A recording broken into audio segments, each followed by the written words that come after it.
The statement in Exodus 12:40 that the sojourning of the children of Israel who dwelt in Egypt was for 130 years gives the impression that the Israelites, from Jacob's entry into Egypt to the Exodus, actually spent for 130 years in the country of the Nile. That this impression cannot be correct is obvious from Paul's inspired interpretation presented in Galatians 3:16-17, where the 430 years are said to cover the period beginning when God made his covenant with Abraham until the law was promulgated at Sinai. Paul seems to refer to the first promise made by God to Abraham when he was called to leave Haran. Genesis 12:1-3.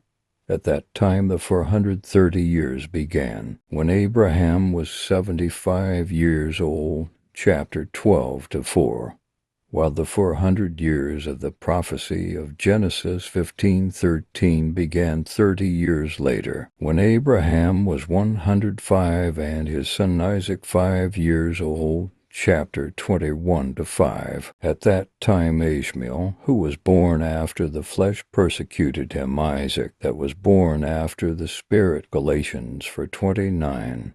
Genesis 21:9-11, beginning a time of affliction of Abraham's seed, which intermittently would be continued until the time of the Exodus.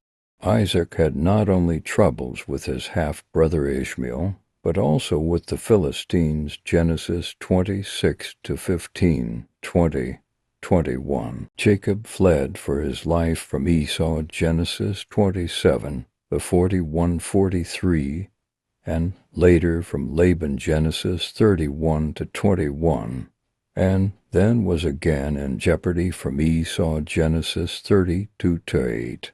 Joseph was sold into slavery by his brethren. Genesis 37-28, and the children of Israel were oppressed by the Egyptians for many decades. Exodus 1:14, pp. 759.3.